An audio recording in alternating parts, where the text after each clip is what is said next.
I want to keep building more utility into the same NFT over and over for years to come. If I figure some new cool thing to do with it, let's go ahead and do that and give it to like the owners. My vision is to have it so that maybe someone else gets inspired by this type of game and want to create their own, and they can take the same NFT and port it into their game. I've created a demo that's online at XRPL Awesome that you can check out. You don't need a zone wallet to play it. It's free for everybody. And if you like it, you'll learn it. Everyone wants to make this metaverse, and everything wants to make everybody, every place interoperable. But it's going to be tough because you need to start with what everybody understands and knows.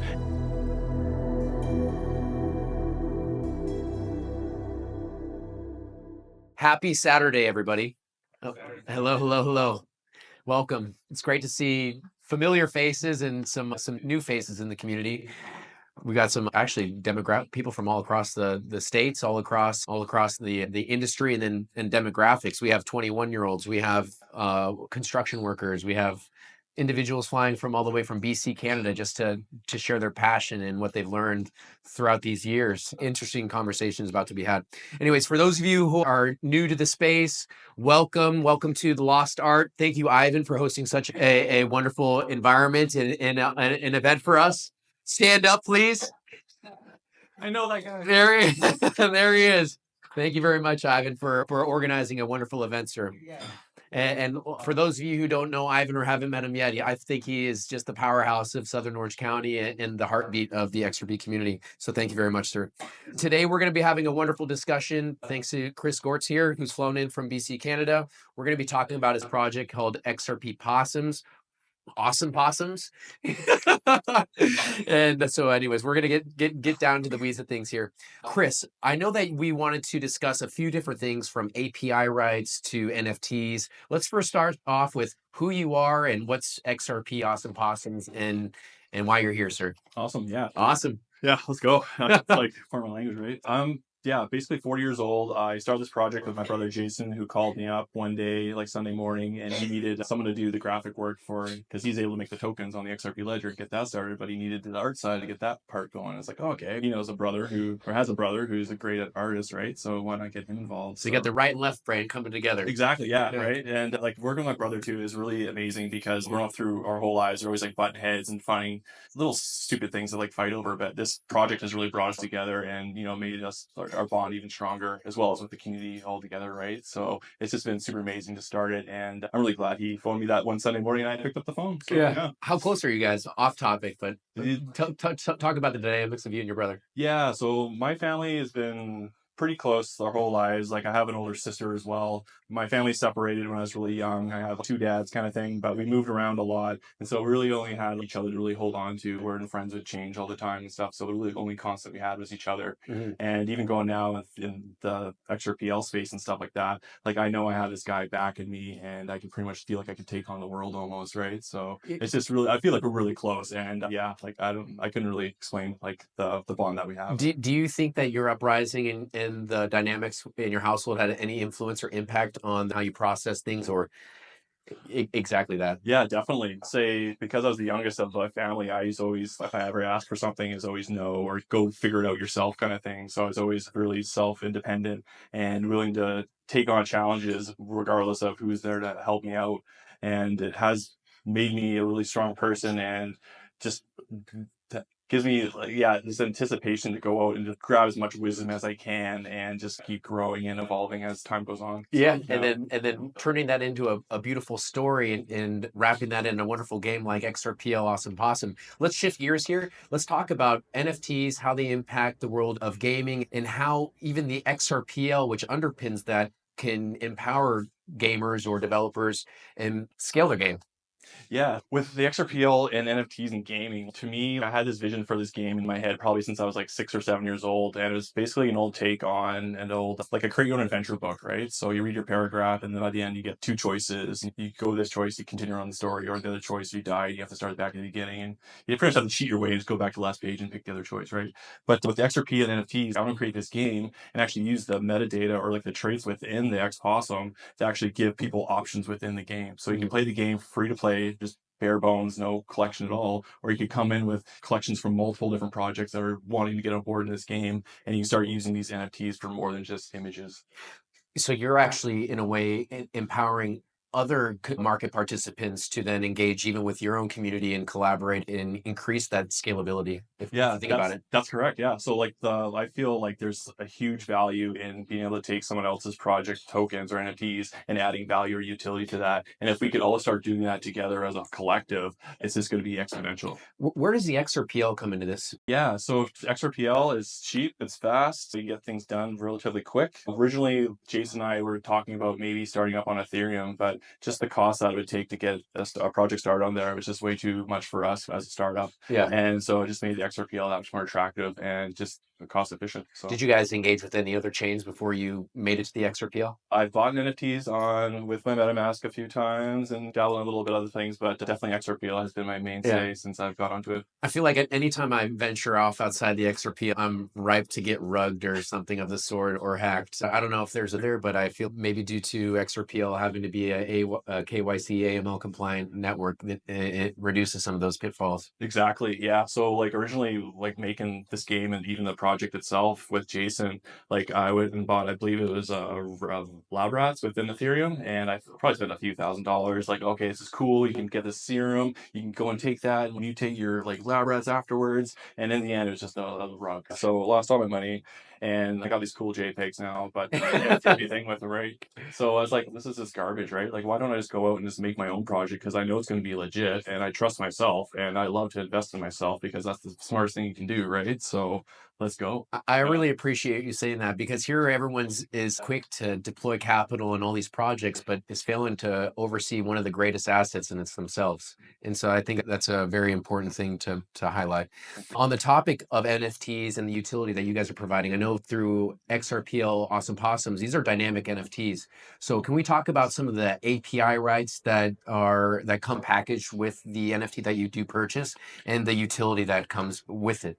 Yeah, so utility that comes with it is still pretty much an unknown because we don't know what's going to come in the future. And for me, I want to keep building more utility into the same NFT over and over for years to come. If I figure some new cool thing to do with it, let's go ahead and do that and give it to like the owners of these X Possum that have been collectors for years from like the years past, right? And yeah, like I just love the fact that there's these NFTs out there now, and once it's in your collection, it's with the AP rights. Like I've given out rights to anybody. Hey, if you take your X and you want to do something with it, go right ahead. It's great. What do you think could be one of those things you could do or evolve from from this NFT? Awesome. What's within the domain or the possibilities? So my vision is that I'm going to make this game. And it's going to incorporate these NFTs. And once you finish this game, it's going to cap it off. And when you beat the boss or whatever, it's going to like pretty much mint your NFT out with all the stats. And my vision is to have it so that maybe someone else gets inspired by this type of game and want to create their own. And they can take the same NFT and import it into their game. So it's not just one character that's in this one game anymore. It's like expanding from there kind of thing. And the possibilities are endless. One day we'll see XRPL Awesome Possum right in the back of Superman or something. Oh, I hope so. Yeah. Let's go, right? Oh, there we go. Throwing turtles. That is so funny. Now, I appreciate you sharing your passion for NFTs, the vision for Awesome Possums. Can we really double click on the utility of the XRPL, because that's really what's bringing us together as well? What is it about the XRPL? What is it about the overall experience that you think is going to attract the next generation of developers, gamers, just users at large? Yeah, there's already a lot of great games on the XRPL that utilize multiple projects. So you get into one community thinking you're really happy with how a game works or what you want out of it. And then all of a sudden they start adding, oh, you can use this project's NFTs, you can use this project's NFT. And then from there, it's like the game has evolved from way beyond from what it began with. And I could see people just integrating each other's NFTs into their own platforms, and that can just go on forever. Do you mind giving an example of that? And for me, having gone to various events and listening to many market participants or thought leaders, I'm going to talk about a gentleman named Quincy Jones, who's regularly speaks at XRPL events, even though he's a XDC developer.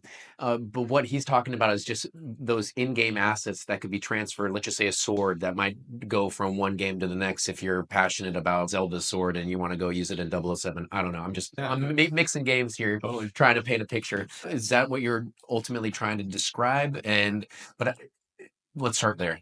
I'd say that's probably a part of it, but for me, it's like it goes beyond that. It's not just about just using this NFT for one thing for imaging or use it for the +1 damage. So it's going to be +1 damage in every single game. It's like, why can't we just take that NFT and add a different use case to it too, right? Like you have to stay in your single lane or file and say this NFT is only good for one thing when it could be used for multiples. Can you give an example or how? Yeah. So with NFTs, like a lot of time for me, like I love gaming, so a lot of mine are have to do with you get some token from fighting with them, then you use that token to sell off or trade it for in-game assets. And yeah, sorry, so I'll start to turn out there. Good question. No, let basically is where do you think the purpose of or the utility of these assets when you're describing the fact that if you could take one in-game asset and then move it to maybe to a different game or network, how impactful is that in this overall industry? And but really, it's give me a looking forward statement on where this industry is going, and is that the end all be all moment for the sector? Is that underscoring the interoperability of and true utility of these chains? Excellent. Yeah. So I think that the NFTs can be used for so many multiple things, like even say for in-game assets as well as like a membership access. So it Hmm. could be this exactly the same thing. So for me, like I love the idea of like metaverses that are coming around now, and I wait for that first time that we can have that first world concert where everybody's allowed to come and listen to it. But because there's no fire hazards, because they don't have so many people stuck in a building that's like a hazard, you can make this thing possible. And what's going to get you entrance into this concert? Who knows? Maybe it'll be a collective of NFT projects that, you know, you have to have this NFT to be participated and kind of thing like that. I'm just trying to think of multiple ways to utilize the NFT in some cool function that will make the experience better for people. Very interesting take. I happened to actually go to the recent Donald Trump rally in Coachella with another gentleman that's here today, and what we experienced was getting bussed into the venue, and but when everyone was required to get bussed out all at the same time, there wasn't enough resources to support all those people that were there, and so some people were had just walking miles to get to where they needed to back to their cars from the venue. So maybe there's an opportunity where maybe individuals can avoid or circumvent some of those pitfalls or friction points with the possibilities underpinned by NFTs or token gated environments and access. Yeah, and like even sometimes too, like so you see on some TV shows and stuff now too. I watched, I guess it was like I might have been like Black Mirror or something, but they had an actual like church, and everyone like got to go and to their church, but there's like thousands and thousands of people showing up, and maybe you don't have that amount of people in a city, or maybe you live in a remote area and you can't go to a church every Sunday or something. So this is a great way to get online and still be a part of the community Hmm. and do what you want to do and that kind of thing. Yeah. Before I let you go, Chris, is there anything that you'd like to share before I do let you go? Because I know you flew in from British Columbia all the way here. I want to make sure you get your money's worth, sir. Is there Yeah. any initiatives or goals, anything on the roadmap that you'd like to share for XRPL Awesome Possum? I just want to let everybody know that we're here for the long haul. And once I create this, I've created a demo that's online at XRPL.com that you can come check out. You don't need a Zelman wallet to play it. It's free for everybody. And if you like it, you'll learn it, you can dig in a little bit more about the resources that are online to maybe pick up blockchain for the first time. And yeah, so I'm going to start with this. I'm going to start with the next game. And then from there, make the next game. And from there, make the next game. Maybe do something else after that, make another next game. Then I'll die eventually. And then hopefully someone else will pick it up and carry that torch on. So, Unless you're in a game and living in the metaverse and your legacy lives on. that's right. That's the dream. Yeah. Hey, well, Chris, it's been a pleasure, sir. Thank you. Thank you. Good job. Absolutely. Awesome. Awesome. Well, actually, before we do conclude this, was there any questions that those in the audience might have for Chris? If you're open to it, take advantage of this opportunity to ask any questions. No. How would you like to see Awesome Possums in the metaverse? How being an NFT and being keys to get into certain areas, what would you like to see gamers that can use an NFT grow and expand in a metaverse, such as, let's say, expect? Yeah, so I would love to see you see these cool AI little programs now that actually can like 3Dify or make your image or 2D image into a little polygraph, like 3D image, right?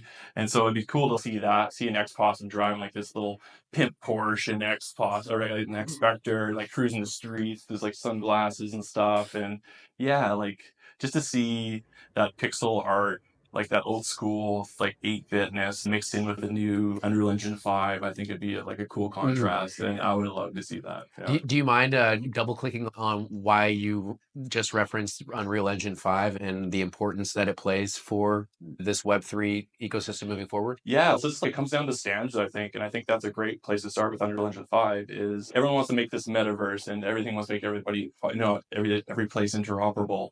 But it's going to be tough because you need to start with what everybody understands and knows. And I feel like Unreal Engine 5 has been a staple for a lot of the gaming industry for many years, and it's really easy for people to get into and start building. And it's really fun, and there'll probably be Unreal Engine 6 in a couple of years, and we'll probably start using that. And yeah, the sky's the limit. Yeah, I think for those who you don't know or are unfamiliar of Unreal Engine 5, Unreal Engine 5 is a gaming platform that was built by the same team that did what's the main probably Unreal. No, who's they created the largest game in the world. What is the Fortnite? Okay. So they have a robust team that can serve a global market, and then plus I think the tech.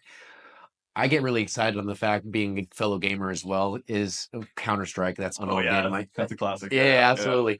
But the fact they're able to recreate different sceneries or environments like shadows, where they've now created protocols where they can basically automate shadows and around where the sun is placed in the video game is incredible. Yeah, that's wild. Like, usually they dictate how good graphics are by how good the water looks. That's like the tell. Another thing that I thought was really interesting about Unreal Engine was they have the capabilities where you can now take a photo of an image and then upload that image into the game itself and make it look like if it's a fork, then you can have that fork be in a kitchen setting, and how realistic it look is also just. It's incredible. Are we in the metaverse right now, guys? Let me know.